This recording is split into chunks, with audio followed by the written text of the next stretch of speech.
teenage rebellion, I used to, when I was teaching, like school uniform would be a great thing, because you'd have a phase where, you know, the boys are supposed to wear grey socks with their uniform. Yeah. The rebellious thing to do would be to try and get away with wearing a different coloured sock. Yeah. Okay? And some people in the staff would say, oh, you know, what's the big deal? You know, different colour sock, who cares?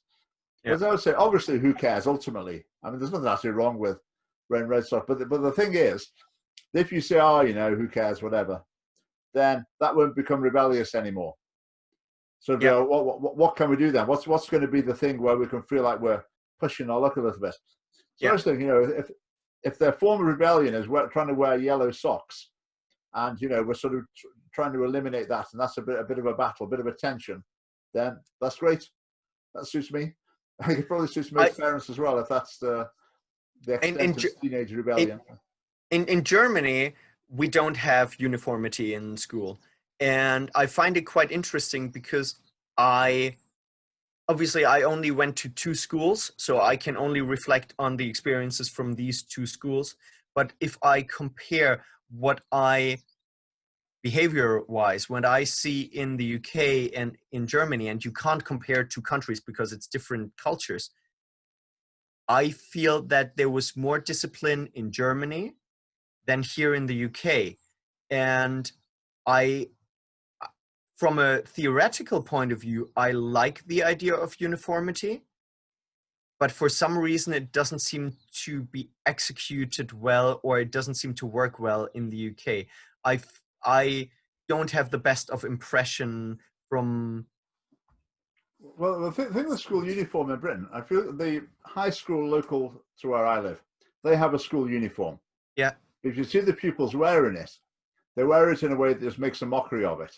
Okay. They're supposed to wear a tie, but it's down here.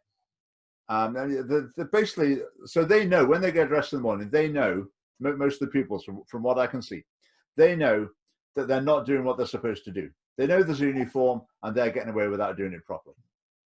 I mean, what's that to this? So it's counterproductive. You're better off not having a uniform. Just give up. Exactly. Like in Germany, nobody cared. And because nobody cared, the clothes were not rebellious at all. And I think the uniformity actually opens the door for this small rebellion. I think if I was a teacher, I would try to explain to the kids that wearing the uniform is actually a form of pride, and that it's something that they can be proud of. And for example, I would probably try to show them how much pride students in Africa, in some African countries, have for having a school uniform, identifying with something they can be proud of. Unfortunately, children are not very proud of being in school and of their schools. And the question is, why? And in the end, it goes down to 2 things: their parents and the teachers. And the teachers are dependent on the government and on the guidelines. So it always trickles down. I think it's 2 things. It's the parents. I think the parents should tell their children to be proud to go to school, but the school needs to be something to be proud of. And I think at the moment, it doesn't look like it is. Yeah. I mean, to make people proud of their school, I mean, one route to that can be competitive activities. Yes. Where you're going to support your team, but that's very much on the back. But the other thing is you need a message. For people who feel proud of the school, the message needs to be, to a substantial degree, what are you going to contribute to this school?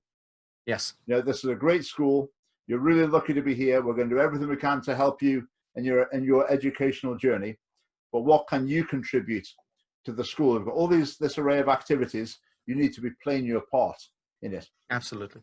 Whereas in Scotland, the message is much more, we're here to look after you. Are you sure you're okay? Is there anything we can do to you? Just going back to school uniform, a friend of mine worked in a state school near to Edinburgh, and they had a tie with school uniform. But most of the kids just didn't wear one. Not just not wearing it properly, they didn't wear one at all.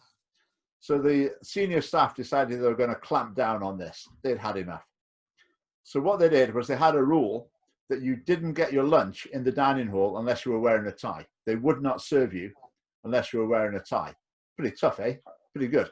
But then what happened was the deputy head would stand at the door of the dining hall with a a bunch of ties on his arm, and he would give them out to pupils to go and get their lunch. Then he'd collect them in again afterwards. Yeah, I mean, if you undermine your own rules, then you deserve to go under.